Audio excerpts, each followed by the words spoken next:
Can you masturbate? Last one I'm going to ask. It was just last Thursday. I was having a I'll conversation. answer this one. No, you don't. You might. That's a good one. So maybe when I finish, you will not like to. Okay, let's go. So I was having a conversation with some of my friends, and they were trying to be honest about how they've had the practice of what was that word again? Masturbation. Yeah. So I've heard a pastor said, I mean a very prominent pastor that is Prominent. very prominent, said masturbation is not a sin. Please, sir, what's your sincere take? Okay, let's do it this way. Let's just, because I don't like to reply a man of God. If you see man, I'm very aggressive when it comes to those areas because he must have his reason for saying so. But so I don't, and I believe he's a sensible guy. Let's look at it this way. Can you masturbate without imagination? It's not possible. No, it's not possible. So what image did you create when you were doing that? When Jesus said, when you even think about something, even you already did it. Not to now think of creating a image. Let us be realistic. Some things lead to bondage. You do this thing to the point that you don't even desire a woman anymore. So one of my friends divorced the other day. The wife caught him masturbating everything. I said, oh, Ray, what is your problem now? He said, he started. Eh? I said, married. He said his wife divorced him. They have children. His friend, that means You see, you know my friend. So, because when you train yourself in a particular way, because it becomes a habit. Or let's use Bible language. It becomes a stronghold. It becomes a stronghold. So that that you have to now struggle to get her. So if all these things are correct, why the Bible says be transformed by the renewal of your mind? If Bible just says the way you are, just continue like that. Why should we be transformed by the renewal of our mind? It didn't say you are not born again, your spirit is born again, you are right, God loves you, you are settled in the beloved, but there are certain habits that have taken over here that as you now come to the word of God, gradually, you get over them, Why are we trying to tell people to remain the way? Let me tell you the truth. God accepts you the way you are, but God cannot use you the way you are. That's right. Yes, sir. That is the truth. God can accept you the way you are, but He cannot use you the way you are. Let's imagine I'm drinking beer and womanizing, and I carry the microphone on Sunday. I say, yeah, what will am I telling people? God cannot, you are born again, but God cannot use you the way you are. Pastor, I just want to hear, is it a sin? Which one? Masturbation. Yes or no? It is a sin. I really need people. It is a sin because you are dealing with a wrong image in your mind. You created a wrong image and you are romancing that image and you are putting that thing into power. It's like perversion. Until the point that you are coming, you came or whatever. What kind of thing is that? No. So stop. Those things are like demonic invitation. Yeah. Yes. It's like a demonic invitation. True. Let's leave this. Yeah, I was hoping that we'll go into parenting. Yes, there's something I wanted to ask to steer us in a different direction a bit. This is now for older couples, people that have been married for years. Yeah. I'm talking like 20-something years. Over time, people change. Yeah. People go through midlife crisis, menopause, things happen. Over time, people go through change. Nothing. I'm trying to speak louder so that they can hear. Yeah. Right? So, in those type of situations, how do you manage or navigate life together with your spouse now? I feel like people, they say that mental awareness and stuff, that men don't talk, women are the ones that go and see therapy. How would you advise that people should navigate through life when this change starts to occur? I think for me, women will answer this question better because they are the one that seek to be understood. And I think when the Bible says a man should bear with the wife according to understanding. And you know, this understanding we're talking about is transformation in the sense that it's transitional, in the sense that the way they are at 30 is not the way they are at 40.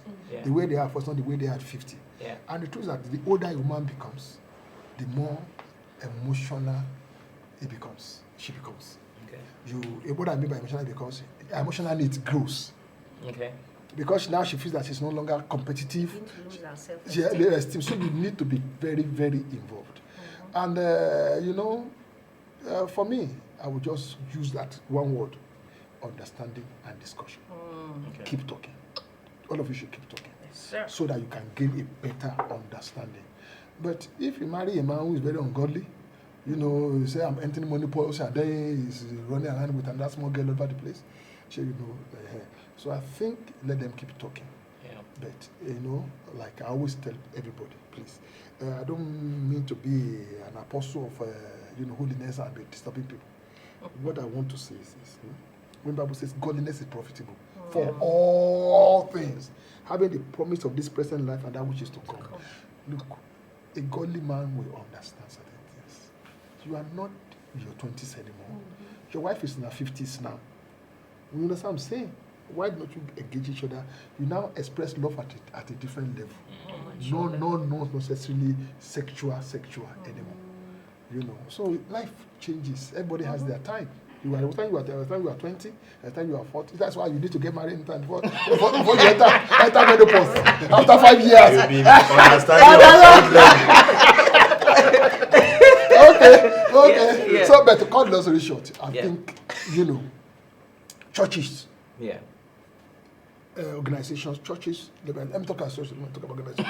I don't have time for it. Churches should create forum whereby these things are discussed exhaustively so that people can understand each other because knowledge brings stability.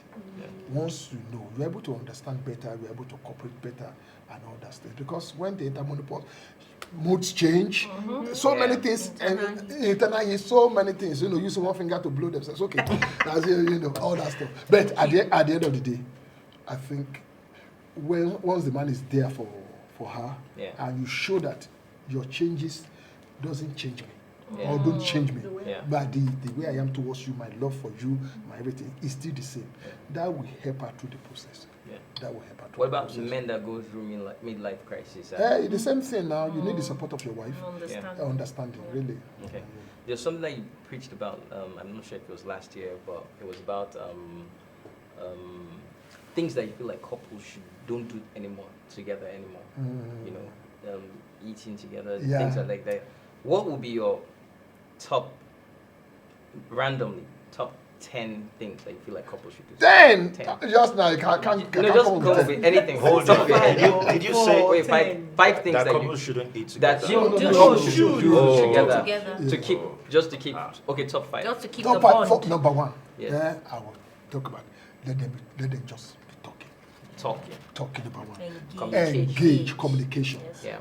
People don't really talk much again. Social media has destroyed everything. You see people go for couple. One day my wife and I went somewhere.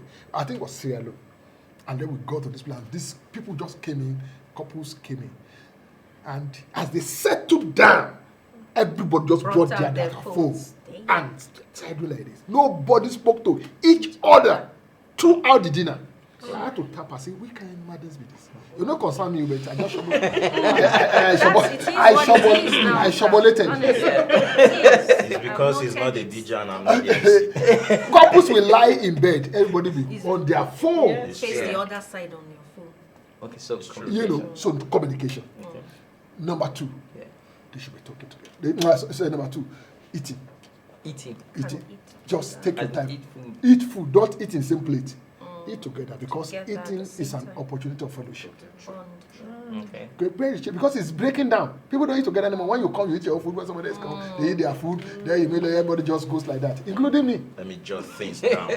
Including me. So like in my wife's home in the UK, believe me, every Sunday, mom, I call her mom, makes fantastic dinner. Children will arrive, everybody will arrive. We set the table. is such an awesome thing for me personally. Because they get talking, the way they sound, they all pack the plate together, they all do the dishes together. It's a time of bonding. Yeah. It's really awesome. It doesn't take a lot to do that, does it? It doesn't. We just have to create that. That's it. Okay. Number 3, I've talked about eating together. Communication. But I want to go back to my pastor something. Take your time to pray together at times. Pray together. You understand what I'm saying? Pray together. When you pray together, that's when you realize that one will chase 1,000, 2 will chase 10,000. That is when real desires of men and real desires of women, that's when they come out. Yeah. That's when household needs can be addressed. That's when you can commit your children together to the hand of God. Pray together. It is very, very important. Then, number 4. create a social activity that 2 of you do together. Like exercise. Like exercise, like my wife and I would like to go for our walk. And when we go for our walk, we talk. She's more energetic than me. She's very fit. I'm not as fit as her, so I beg her to please slow down. She just be going fe. I can't walk like that. I walk. Yeah. But I'm a bit fast, but not as fast as so on that you talk. movies. So that's what I want to say. You can do the movies, you can do programs, you can do everything, you can do Activities, whatever. Create an activity together. For me, that is very, very important. Probably it's not mandatory. Can you have some good friends together? Okay. Some just Like a mutual circle. friends. mutual friends. Okay. You know why? Because sometimes when things seem to be breaking down, your friend may notice it. You have your circle, it will help you to fix it. And then there's so much joy. Let's say there are 4 of you. When they're celebrating their daughter's birthday, all of you go there. Yeah. It's like it's another time of repair Yes, sir. and bonding. Yeah. And if somebody's husband is celebrating his birthday or promotion, all of you go there. It's an avenue of socialization and so socializing and all that stuff. So for me, if you can do all those things together, it will keep you together, really. And then generally, if you can also develop your what I call your list of no-go areas together. Not that, because sometimes I don't know when I'm offending you. Yeah. So, but if we develop that thing together, I know that these are your boundaries and I respect it. It's also good than for me to don't know when I'm stepping on the mine and it just explodes on my face. But you didn't tell me. Yeah. Because like some things I took for granted when we got married. When I saw the fire on my wife's face, I just repented. Because like small things, so not anything big deal. Like if rice remained from last night, the pot, instead of you to now dish that rice, you put soup on that rice in the pot and warm it. When you eat that rice, that's our pot. It is to God be the glory. The day I tried it, say, what do you think you're doing? It is in the pot. I say, this is how we eat it here. So, it was terrible. Then something, that they were eating, you took jam, you put it on bread, and now use that the same knife to touch the butter. Hey, she was like, are you? I said, are they not going to the same place? So anyway, when you learn people's rules and you develop those things together, it just creates peace. Because to you may be nothing, to them may be something. It may be a whole lot. So develop it together. My wife doesn't like surprises. Like somebody is coming to visit, I didn't say it. To me, the whole work can come to visit. Hey, when you come, if Gary available, we drink Gary. He doesn't bother. Hey, you're welcome. It's just to plan. Bet for her is a major one. Yeah. But you didn't allow me to plan. I said, no, it's my brother. He doesn't mind. No, he looks bad on me. I said, what about? So develop your list together. Yeah. It will just ease the tension because you think they will understand. For the next 40 years, they will never understand. It's true. Yeah. They will never understand. So please develop your list. So for me. So thank you very much, Pastor.